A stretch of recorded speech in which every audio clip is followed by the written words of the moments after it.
हनुमान जी के अंदर थोड़ा ये अभिमान आ गया, अगर मैं न होता इतने लोगों की जीविका, इतनी लोगों की जान चली जाती। तो भगवान ने उसी को दिखाने के लिए भेजा कि हनुमान जी ऐसा मत सोचो। तब हनुमान जी ने जब देखा तो बहुत प्रसन्न हुए और कहा, भैया भरत, अगर मैं सूर्योदय के पहले इस बूटी को लेकर के नहीं पहुंच जाता हूं तो लक्ष्मण जी बच नहीं पाएंगे। भरत भैया ने कहा, क्यों चिंता करते हो? अरे चढ़ो मामा सायक। आहा, धन्य है भरत भैया, वीरता की सीमा पार कर दिया है।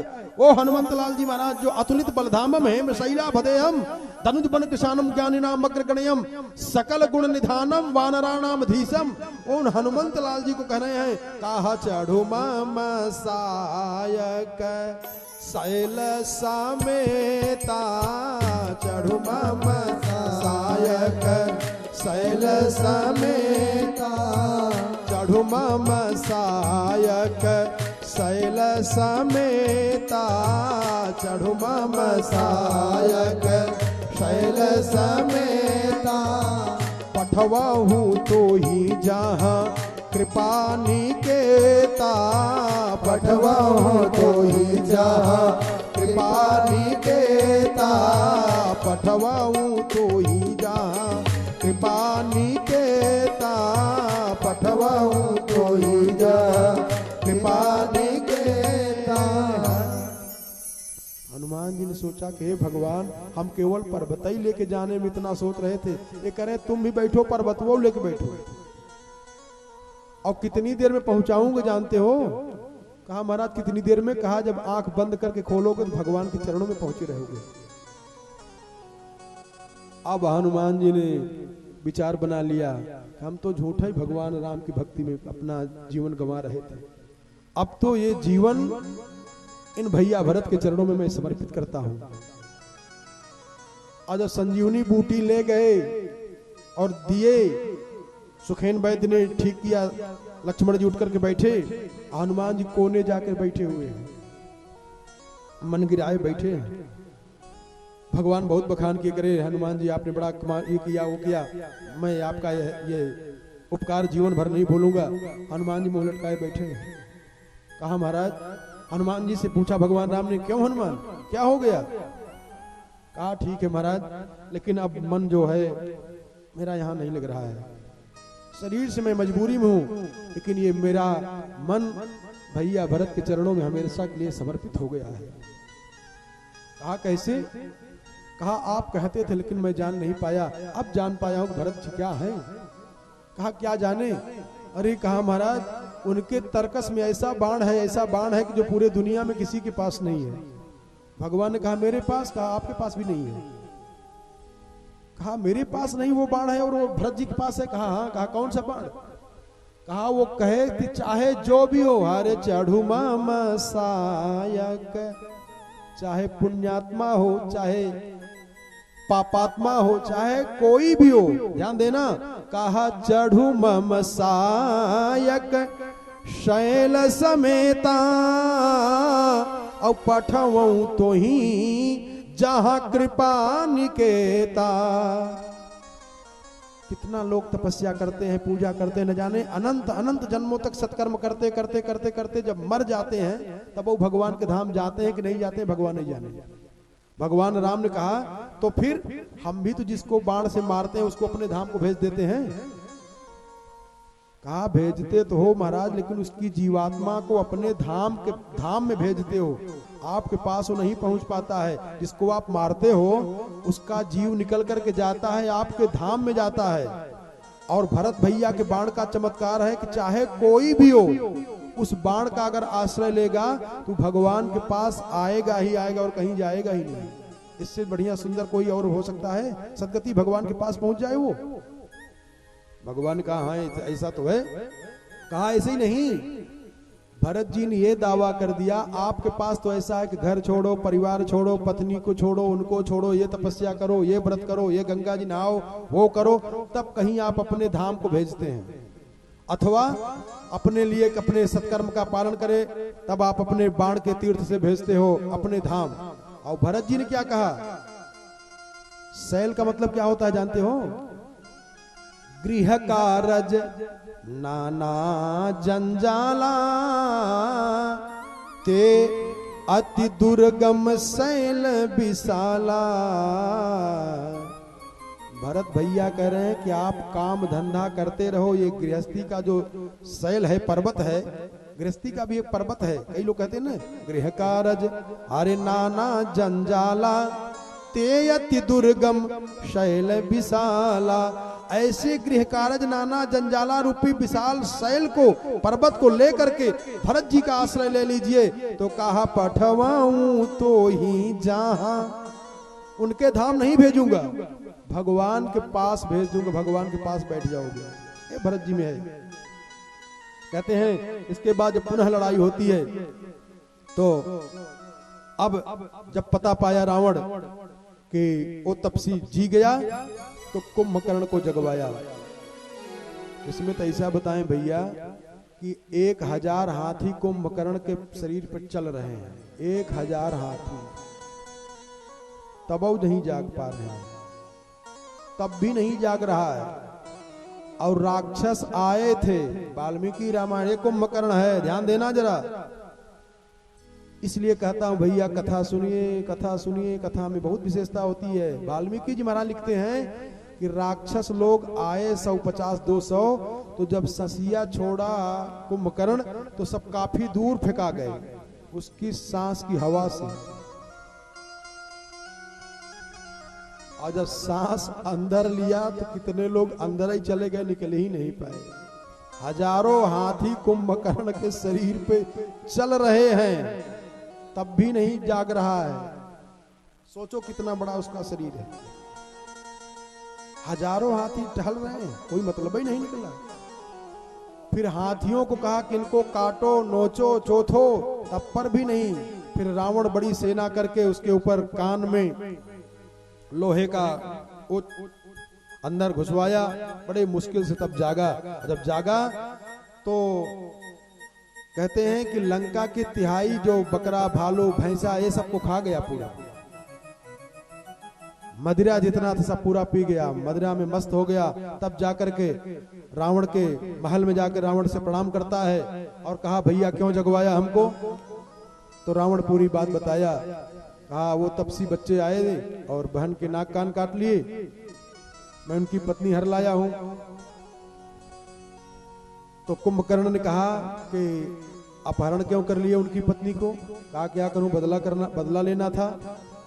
तो कहा कि तुम अपहरण क्यों किए, अरे उन्हीं का रूप बना लिए होते, तुम तो रूप बनाने जानते हो ना, राम का रूप बना लेते, सीता जी पीछे पीछे अपने आप ही चली आती। तो रावण बिगड़ के कहा कि कुंभकर्ण तुम हमसे छोटे हो, तुम जो सोच रहे हो उसको मैंने करके अंदाजा वो काम ठीक नहीं हो पाया, इसलिए मैं साधु बन करके अपहरण किया। कहा भैया आप बने थे और क्यों नहीं हो पाया ऐसा, जरा ध्यान देना, इसको बताने के लिए ये प्रसंग लगाया हूं। रावण ने कहा कि पहले मैं राम का ही रूप बनाया था कि राम का रूप बनाऊंगा तो सीता जी बड़े प्रेम से हमारे साथ चली आएंगी।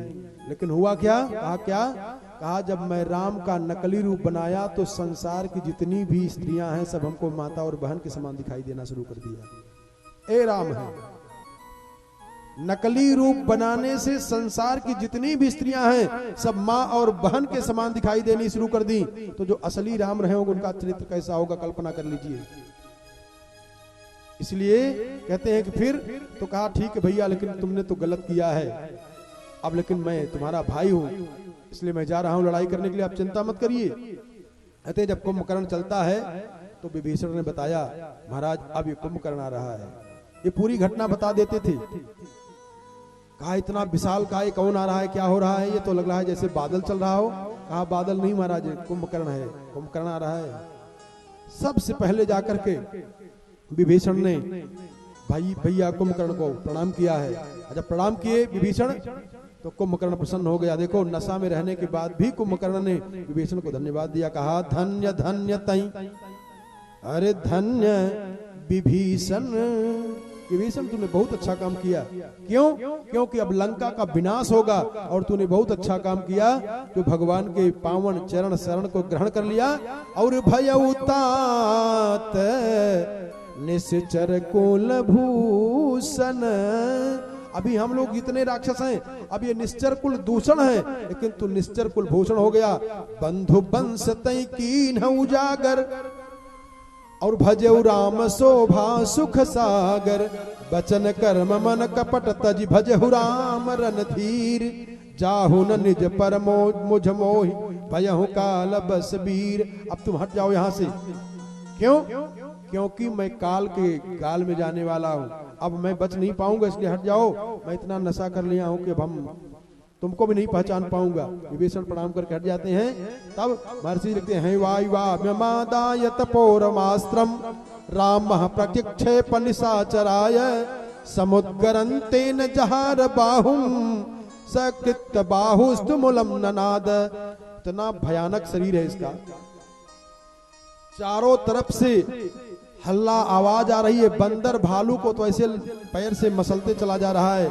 तम छत्रबाहुम समवेक्षरामः समापतंतम सहसा नदंतम, द्वारवक्ष चंद्रौ निशितै प्रगृह्य चिच्छेद पादौ युधिराक्षसस्य।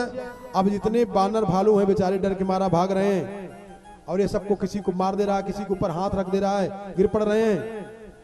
तब भगवान आए, और भगवान के सामने जब खड़ा हुआ, इतना बड़ा मुंह फैला करके दौड़ा, तो भगवान ने स्वर्ण बाण इतना मारे कि इसका मुंह पूरा भर गया। कहते हैं, तदिदम मामनु प्राप्तम विभीषण वचः शुभम, यदज्ञानन्मया तस्य न गृहीतम महात्मनः।